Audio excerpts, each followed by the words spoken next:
इसे व्यवहार में लाना सीखो। ये होश है जो आपको बता सकता है कि आप जो कर रहे हैं वो सार्थक है या कचरा, यूजलेस है। तुम में से कई लोग सवाल कर सकते हैं कि अधिकतर व्यक्तियों को पता होता है कि वो क्या कर रहे हैं, लेकिन वो फिर भी मजे के लिए कुछ हरकत करते हैं और वो छोड़ना भी नहीं चाहते, जबकि वो जानते हैं। मैं उनसे कहना चाहूंगा कि वो अंदर से कभी नहीं चाहते कि वो ऐसी लत में पड़े। अगर उन्हें एक मौका मिले, कोई ऐसी शक्ति उनके सामने खड़ी हो जाए जो उन्हें उनकी इस आदत से मुक्त कर दे, वो तुरंत हो जाएंगे।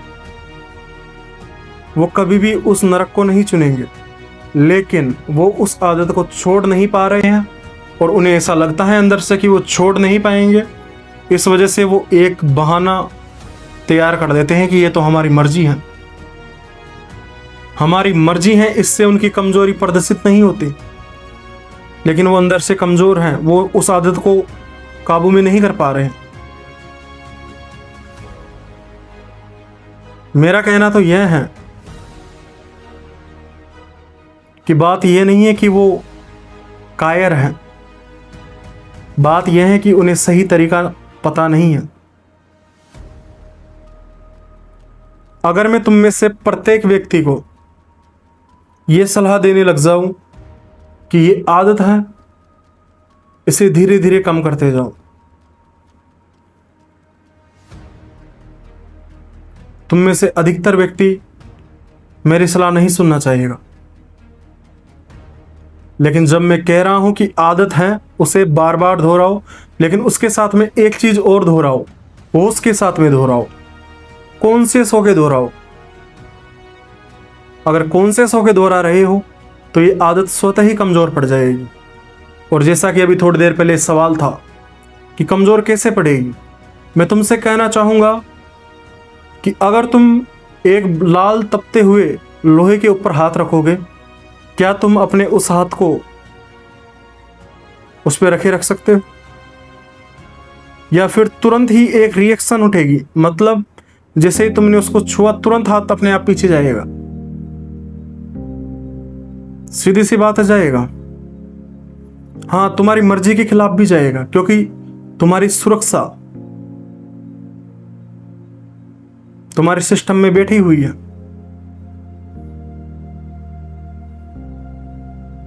लेकिन अब एक अलग स्थिति है, जिसे मान लेते हैं किसी व्यक्ति के हाथ में एनेस्थीसिया दे दिया जाता है, मतलब हाथ को सुन्न करने वाली दवा दे दी जाती है, इंजेक्शन। वो अब उसको छूता है, उसको होश नहीं रहता, अब उसका पूरा हाथ जल जाएगा, लेकिन उसे होश नहीं आएगा, वो मजे में रहेगा और उसे लगेगा कि ये लोहा नुकसानदेह नहीं है। लेकिन जैसे ही वो बेहोशी उतरेगी ना हाथ की, तुरंत हाथ वापस से हट जाएगा, लेकिन शायद फिर काफी देर हो चुकी होगी। तो वैसे ही मैं तुमसे कह रहा हूं कि इससे पहले कि देर हो जाए, तुम्हें ना तो खुद से नफरत करने के चक्कर में पड़ना है, ना खुद को पापी महसूस करना है। तुम्हें बस एक चीज को प्रैक्टिस में लाना है और वो चीज है होश। ये मैं इतनी आसानी से इसलिए कह रहा हूं कि हम गलत आदतें बेहोशी में ही दोहराते हैं। वैसे देखा जाए तो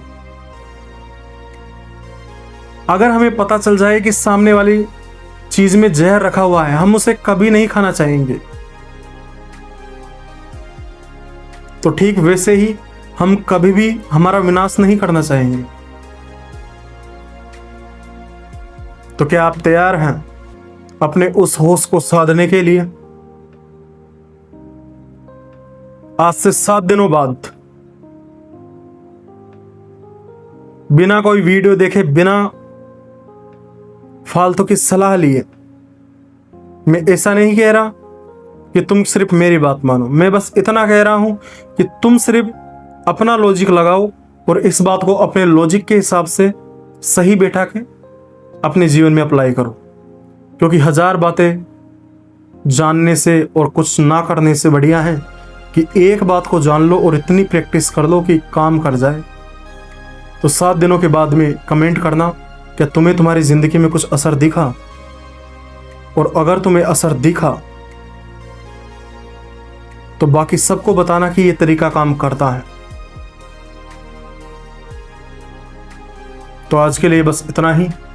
मुझे इतना ध्यान लगाकर सुनने के लिए आपका दिल से धन्यवाद।